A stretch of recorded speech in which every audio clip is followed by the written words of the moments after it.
को गए इंद्र के यहाँ, तो इंद्र ने अपने सिंहासन का आधा सिंहासन छोड़ दिया स्वागत में। दशरथ जी बैठे। महाराज दशरथ जब आने लगे अमरावती से, तो इंद्र ने जिस स्थान पर बैठे थे महाराज दशरथ उन स्थान को तुरंत धुलवाया। ये क्रम सुमंत देख गया और आकर के महाराज दशरथ से कहने लगा, राजन आपके जाने से इंद्र को सिंहासन धुलवाना पड़ता, क्या आप कभी ध्यान दिया? दशरथ जी ने मन में विचार किया, ऐसा तो नहीं हो सकता है। सुमंत ने कहा, राजन ध्यान दो, क्योंकि मैं तुम्हारा मित्र भी हूं, सखा भी तुम्हारा हूं और तुम्हारा सलाहकार भी हूं। मंत्री ने कहा, महाराज राजन प्रथम तुम्हारा मित्र हो, और कहते हैं वो मित्र कैसा जिसमें बराबरी का दर्जा ना हो। मित्र वही होता है जो अपने के समान माने। यदि कोई दुर्भाव करे तो मित्र कहने के योग्य नहीं है,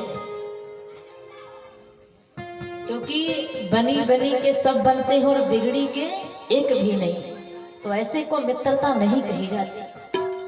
महाराज दशरथ से सुमंत ने जब बताया, राजन आप जब चले आते अमरावती से तो इंद्र को अपना सिंहासन धुलवाना पड़ता है। दशरथ जी ने कहा, अच्छा अगर ये बात तो मैं जरूर आजमाऊंगा। दोबारा दशरथ जी महाराज अमरावती को पहुंचे और जब वहां पर पहुंचे तो सिंहासन पर बैठे, और जब सिंहासन पर बैठे तो भवन से निकल करके आए ही थे। इतने में इंद्र ने वरुण से कहा कि वरुण जा करके जहां पर दशरथ बैठे थे वो बिस्तर धुल डाला। दशरथ जी पीछे मुड़ चुके, क्योंकि उनको परीक्षा लेना था। जब पीछे मुड़ करके गए तो देखा क्या कि इंद्र अपने यहाँ वरुण जी के द्वारा महाराज दशरथ के बैठे स्थान को धुलवा रहे। दशरथ जी ने कहा, भैया जब हमसे इतना बैर मानते तो हमको काहे को बुलवाते हो? भाई जब हमसे बैर मानना तो हमें क्यों बुलाए, और जब हमसे इतना तुमको घृणा है तो हमें क्यों बैठने को अपना सिंहासन देते हो? भाई जब हम आपसे बैर माने तो क्यों अपने घर बुलाए, क्यों अपने घर पर बिठाएं?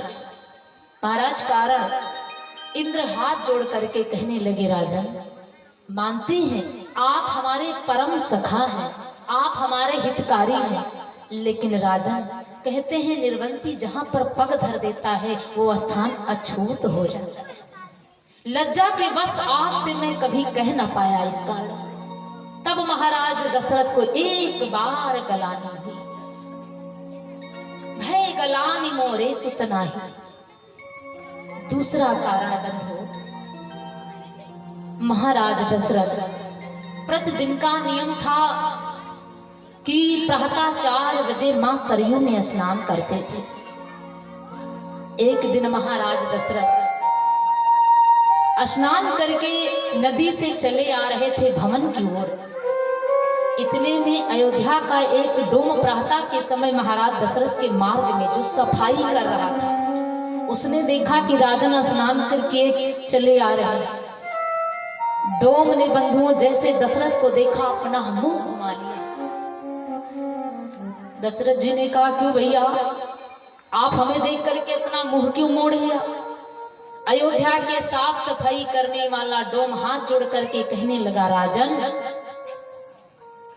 आपसे मैं क्या बताऊं, क्योंकि आप हमारे प्राणदाता हैं, आप हमारे अन्नदाता हैं, आप हमारे राजा हैं, हर प्रकार से आप मेरे सहयोगी हैं। लेकिन राजन कहते हैं कि प्रातः के समय यदि निर्वंशी का मुंह देख लिया जाए तो पूरा दिन खराब निकल जाता है। महाराज इसलिए मैं आपसे कुछ कह ना पाया। दूसरी गलानी महाराज दशरथ को तब हुई कि भय गलानी मोरे सुत नाही। लेकिन फिर भी महाराज को भी पीड़ा नहीं है, बस सोचते ही रह जाते हैं। कोई उपाय की व्यवस्था भी नहीं सोची महाराज दशरथ ने, क्योंकि उनको अपनी प्रजा से प्रेम था, अपनी प्रजा को पुत्र मानते थे। कोई पीड़ा नहीं। अब वशिष्ठ जी ने सोचा महाराज दशरथ को गलानी करवाना पड़ेगा, तब ये मानेंगे इनको पीड़ा होने वाली नहीं है। आप वाल्मीकि रामायण पढ़ोगे, सारा संकेत आपको मिलेगा। महाराज दशरथ को बंधु तीसरा कारण बताते हैं कि जो ये वशिष्ठ जी महाराज हैं, ये ब्रह्मा जी के 7वें नंबर वाले पुत्र हैं वशिष्ठ जी।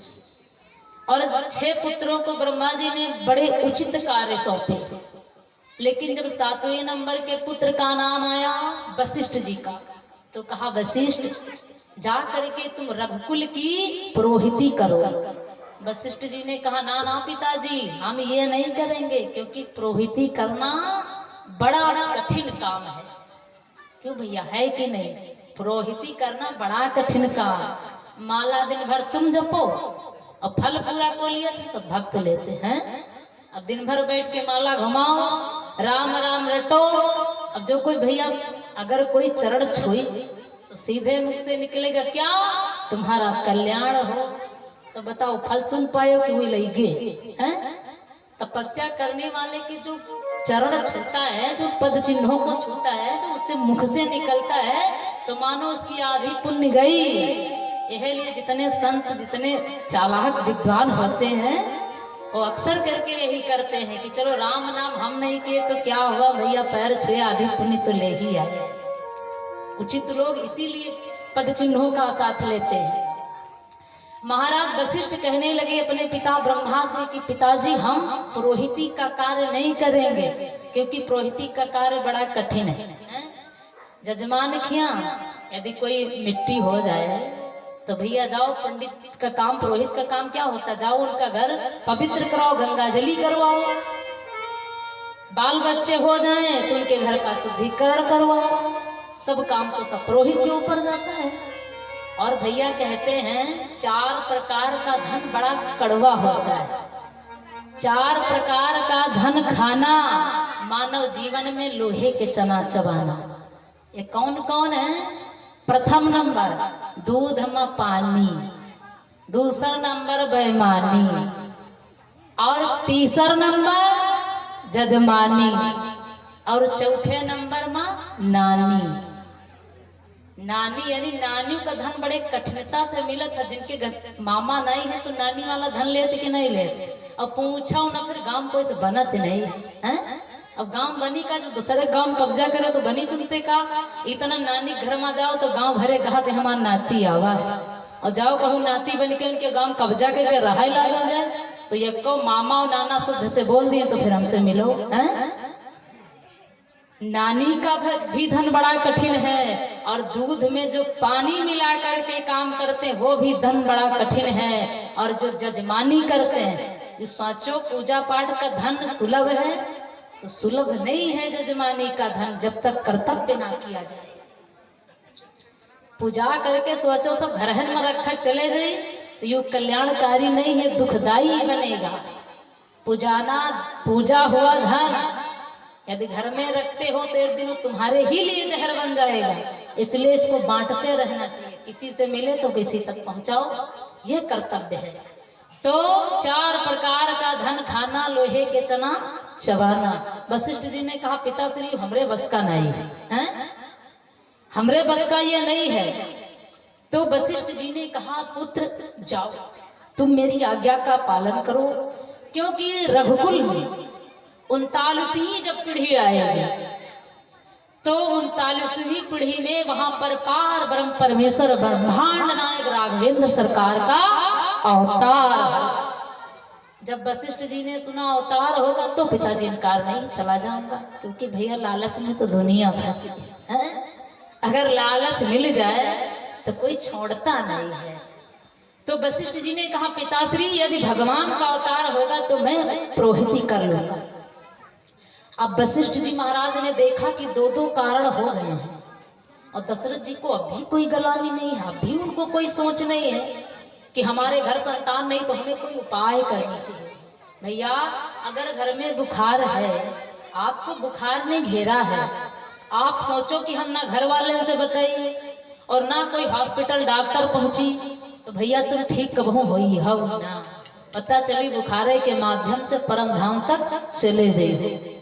साधन है, अगर तुम्हारे पास कोई समस्या है, कोई पीड़ा है, कोई कला है तो किसी संत जन से मिलो, आपको वो मार्ग अवश्य बताएंगे।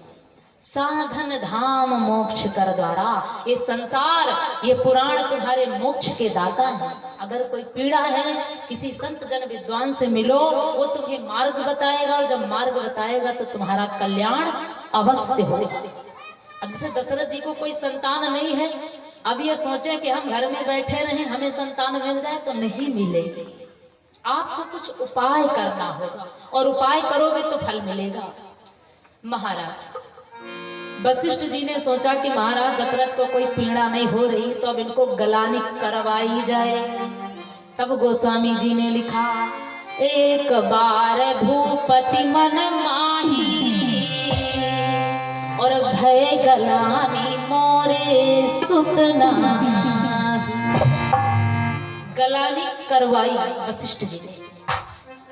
वशिष्ठ जी ने ध्यान लगाया, विचार किया, ये तो 39वीं पीढ़ी चल रही है रघुकुल की और समय आ गया है अब भगवान के अवतार का। वशिष्ठ जी अपनी देवी, वशिष्ठ जी की पत्नी कौन है? अरुंधति। ये वशिष्ठ जी महाराज की पत्नी है। वशिष्ठ जी अपनी अरुंधति से बोले, देवी ऐसा करो तुम अयोध्या चली जाओ राजा के भवन। अरुंधति कहने लगी, महाराज ना कोई बुलौआ न कोई निमंत्रण, और ऐसे कहा हम चले जाएं?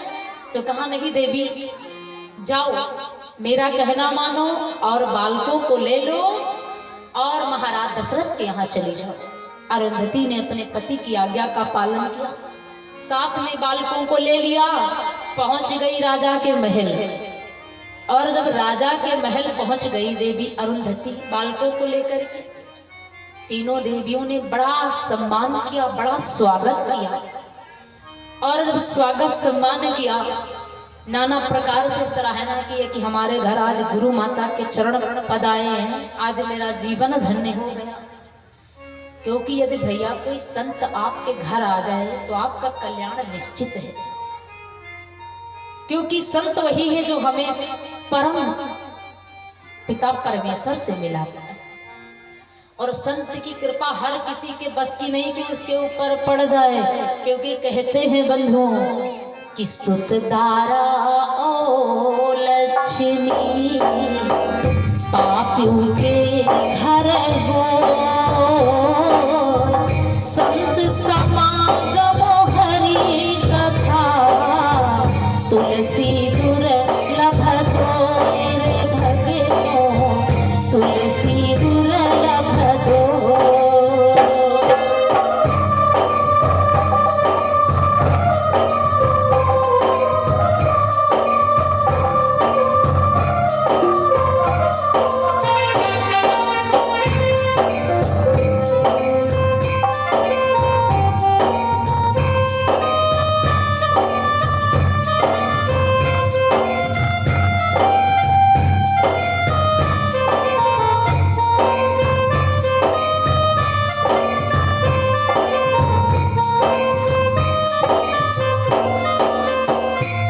कहते हैं भैया कि सुतदारा और लक्ष्मी यानी पुत्र की प्राप्ति, धन की प्राप्ति। आप देखेंगे कितना पापी क्यों ना हो प्राणी, कोई कितना पापी छली बेईमानी कपटी क्यों ना हो, लेकिन दो चीजों की कमी उनके भी घर नहीं होती, एक पुत्र और एक धन।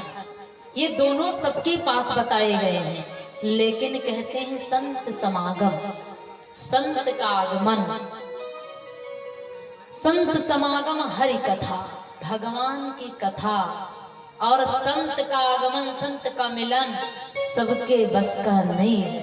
जब तक भगवान की कृपा नहीं होगी तब तक आपको कोई संत नहीं मिलेगा, संत के दर्शन नहीं होंगे, संत के पद चिन्ह आपके घर नहीं जाएंगे और ना भगवान की कथा आप पा सकते।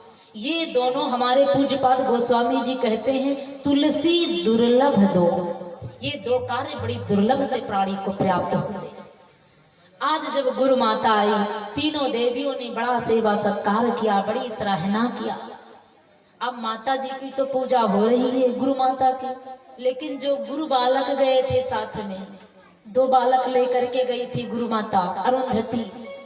सारे राजा के महल में भ्रमण किया, लेकिन गुरु बालक रोने लगे और रोने लगे तो शांत ही ना हुए।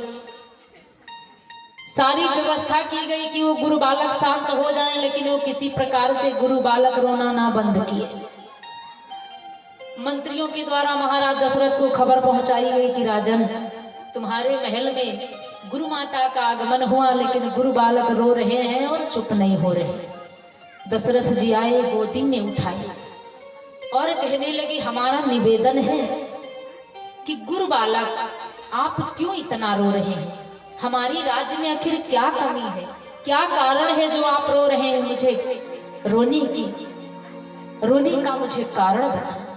गुरु बालक कहने लगे, राजन मैं तो प्रसन्न था, लेकिन जब तुम्हारे राज्य दरबार को आया तो मैंने सोचा था कि हमारे पिताश्री के जो जजमान है महाराज दशरथ के आंगन में कोई पुत्र मिलेगा, लेकिन हम पूरे महल को भ्रमण कर डाले, तुम्हारे घर कोई बालक नहीं। मेरे रोने का कारण है कि तुम्हारा घर बालकों से सूना है। महाराज दशरथ को बहुत बड़ी गलानी हुई कि हमारे घर कोई बालक नहीं है, क्योंकि भैया आप बड़े हैं तो आपको बड़ों में अच्छा लगेगा, माताओं को माताओं में अच्छा लगता है, बहनों बेटियों को बेटियों में अच्छा लगता है, लेकिन बालकों को बालकों में ही अच्छा लगता है। आपके घर कोई छोटा सा बालक आ जाए और आपके घर में कोई बालक ना हो तो अपनी मम्मी से यही कहेगा, मम्मी ही चलो तुम यहाँ कहाँ रुकी हो, हम कहीं तनको नहीं अच्छा लागत। अब जो उनकी बराबरी कोई है नहीं तो उनका कहाँ अच्छा लगी, क्योंकि बालकों को बालकों में ही अच्छा लगता है। आज जब गुरु बालक रोने लगे, महाराज दशरथ को बड़ी पीड़ा हुई कि हमारे कोई लाल नहीं है। महाराज दशरथ दौड़े दौड़े वशिष्ठ जी महाराज के पास पहुंच गए। गुरुदेव मुझे कृपा कीजिए कि गुरु गृह गए वो तुरंत मही पाला,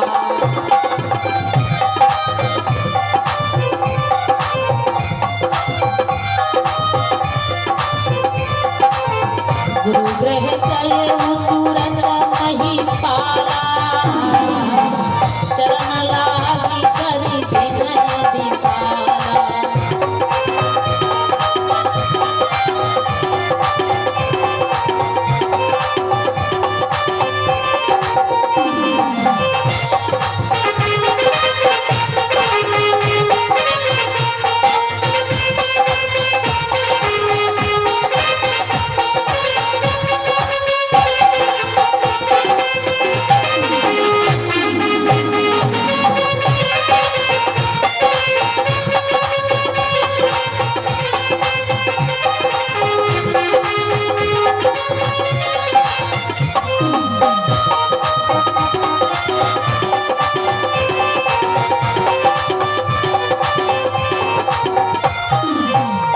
जब गुरु के पास गए राजा और चरणों में गिर करके बंधुओं साष्टांग प्रणाम, लाठी के भांत गिर गए, क्योंकि कहते हैं पूजा से बड़ी दंडवत होती है, पूजा से बड़ी दंडवत होती है।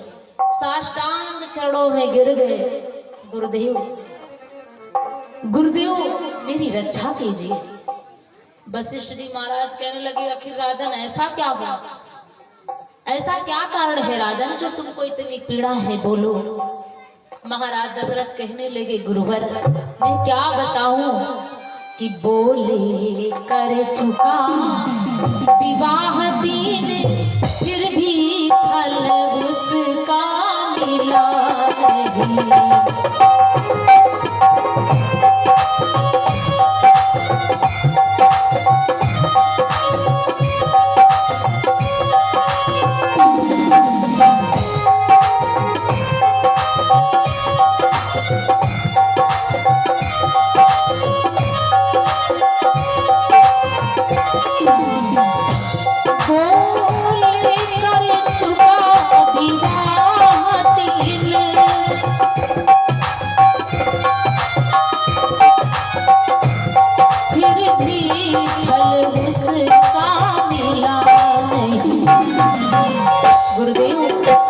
देखिए ना मेरी क्या अवस्था है।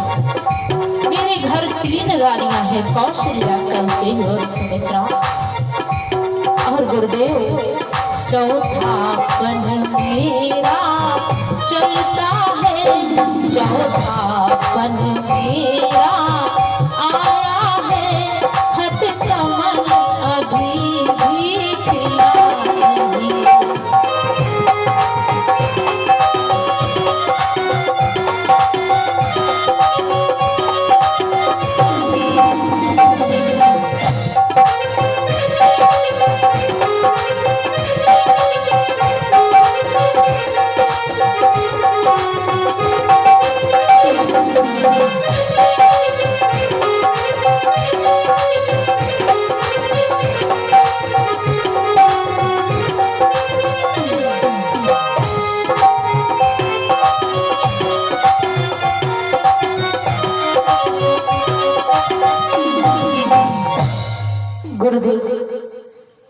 सब तो कुशल है, सब मंगल है, लेकिन भैया धन कितना हो जाए, धन आपके पास कितना हो जाए, जमीन जायदाद चाहे जितनी हो जाए, मंजिलें चाहे जितनी हो जाए, लेकिन घर में यदि एक लाल नहीं तो आपको सब सोना दिखता है कि हमारे घर में कुछ है ही नहीं। आज महाराज दशरथ को बड़ी पीड़ा है, रोने लगे, गुरुदेव मेरे कोई संतान नहीं और मेरा चौथापन है, अब मैं क्या आशा कर सकता हूं कि मेरे कोई लाल होगा। गुरुदेव ऐसी परिस्थिति में हम क्या करें, आप मुझे कोई उपाय बताइए। वशिष्ठ जी कहने लगे, राजन इतनी सी बात के लिए इतनी पीड़ा, क्योंकि गुरु वही होता है जो जीवन का अंधकार दूर कर दे। हम बार बार कहते हैं कभी भी आप गुरु करो तो बहुत छान करके। गुरु वही है जो तुम्हें परम पिता जगदीश्वर से मिलाए, और जो संसार की माया में फैलाए, समझो वो स्वयं फंसा है तो तुम्हें कैसे निकालेगा। जब भी गुरु बनाओ बहुत विचार करके। गुरु होना चाहिए वशिष्ठ जैसे महाराज के तरीके का। वशिष्ठ जी कहने लगे, राजन इतनी सी बात के लिए इतनी पीड़ा, अब तुम गुरु के दरबार आए हो और कहते हैं कि गुरु कभी नैया को मझधार में फंसने नहीं देता, गुरु हमेशा उबार लेता है। राजन धैर्य धारण कर, पहले मन में तुम धैर्य धारण करो, क्योंकि कार्य कोई भी हो भैया अपनी समय से होता है। समय को तुम नहीं चला सकते हो, समय तुमको चला सकती है, क्योंकि कहते हैं समय समय पर होत है समय समय की बात, कभी का बड़ा दिन हुआ तो कभी बड़ी हुई रात। कोई उत्सव होता है तो रात का पता नहीं चलता है कि रात कब हुई और कब चली गई। वही रात कहीं पीड़ा वाली पड़ जाए तो आपकी रात कटती नहीं, बार बार देखते रहते हो मोबाइल, घड़ी में बार बार देखते हो, अभी तो 12 बजा है, फिर देखा भी तो 1 बजा है। तिल तिल भर का आपको समय बहुत बड़ा समय लगता है। तो भैया सब समय समय की बात है, धैर्य धारण करो, समय आएगा। और जो प्राणी धीरज नहीं धरता उसका कार्य कभी सफल नहीं होता है। मन में धैर्य धारण करो, भगवान पर विश्वास करो। हम कहते कोई भी कितना दुर्लभ कार्य क्यों ना हो सफल होगा, लेकिन आप विश्वास कीजिए, विश्वास ही भगवान है, अन्यथा किसी ने देखा नहीं है। भगवान विश्वास है, देखा वही जिसने भगवान की साधना की, क्योंकि भगवान तो निराकार है। साकार बनाने वाले कौन हुए? महाराज मनु और शत्रुपा, जो आज भगवान को साकार प्रसिद्ध कर देंगे। नहीं तो भगवान को तो वर्णन आता है, बिनु पग चले सुनई बिनु काना। भगवान तो निराकार है, साकार को दशरथ जी महाराज बनाने जा रहे हैं। आज महाराज दशरथ से वशिष्ठ जी कहते हैं, राजन धैर्य धारण कर, कार्य पूरा होगा। क्योंकि जिसको पता वही तो कहेगा भैया धैर्य धारण करो।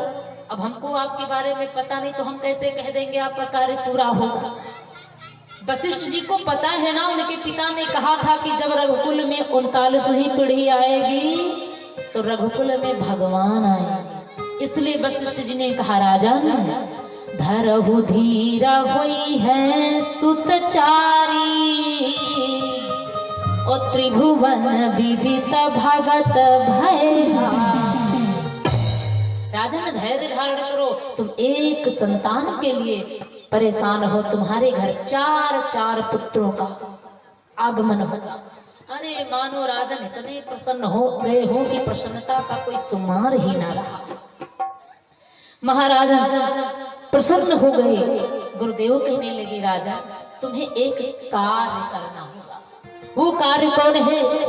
गुरुदेव वशिष्ठ जी कहते हैं, राजन की इच्छा है अगर पुत्र ही पुत्रेष्टि आज्ञा संविधान करो।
पर्याप्त होंगे, लेकिन तुम्हें कार्य करना होगा। वो कौन कार्य है? राजन, तुम्हें एक यज्ञ करना है, क्योंकि कहते हैं यज्ञ से परमात्मा बहुत जल्दी रिझ जाता है। राजन, तुम्हें यज्ञ करनी होगी। कौन सी यज्ञ? पुत्र कामेष्टि यज्ञ। तो गुरुवर आप चलिए यज्ञ करवाइए। वशिष्ठ जी ने कहा ना, ये हमारे द्वारा यज्ञ नहीं होगी, इस यज्ञ को तुमको श्रृंगी ऋषि महाराज के द्वारा करवानी होगी। श्रृंगी ऋषि वशिष्ठ बोलावा, ओ पुत्र का शुभ यज्ञ करा। श्रृंगी ऋषि महाराज वशिष्ठ जी बुलवाते हैं और श्रृंगी ऋषि आते हैं। अयोध्या में बड़े भव्य यज्ञ का निर्माण हुआ और यज्ञ का कार्य प्रकट हुआ। और जब यज्ञ का कार्य तीनों माताओं के समेत महाराज दशरथ जी बैठे यज्ञ पर, और जैसे यज्ञ का कार्य बंधु प्रारंभ हुआ, यज्ञ भगवान प्रसन्न हुए। भगति सहित मुनि आहुति दीनी, और प्रगटे अग्नि चारु कर ली। जैसे यज्ञ भगवान प्रकट हुए, यज्ञ से आज अग्नि भगवान का प्रादुर्भाव होता है। हाथ में खीर का प्रसाद लेकर के प्रकट हुए। और आगे की चौपाई पूज्यपाद गोस्वामी जी लिखते हैं कि जो वशिष्ठ कछु हृदय विचार,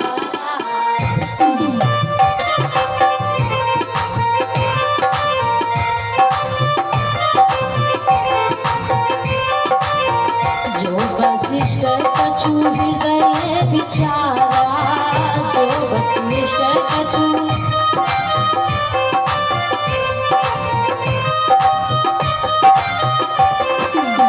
सकल काजू भाषित तुम्हारा।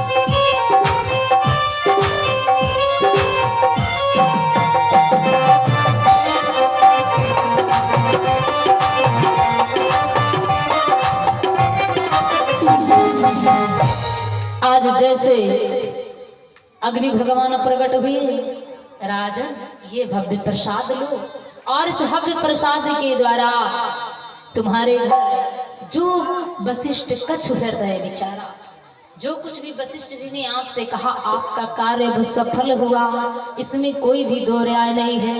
महाराज दशरथ प्रसन्न हुए और प्रसाद जो ले करके आगे बढ़े, जाकर के राजन अपनी रानियों में वितरण कर दो। आज महाराज जैसे प्रसाद लेकर के बंधु आगे बढ़े, तो तब तो माता एक थी। सतयुग में मनु महाराज की पत्नी एक थी, शत्रुपा। अब यहाँ तीन पत्नी हैं, कौशल्या, कैकेयी और सुमित्रा। अब भगवानों सोच रहे हैं कि तीनों मम्मी और पापा एक, अब कहानी तो बढ़ जाएगी, अब हम क्या करें? तो भगवान ने बंधु यहाँ पर लीला की है। कौन सी लीला की?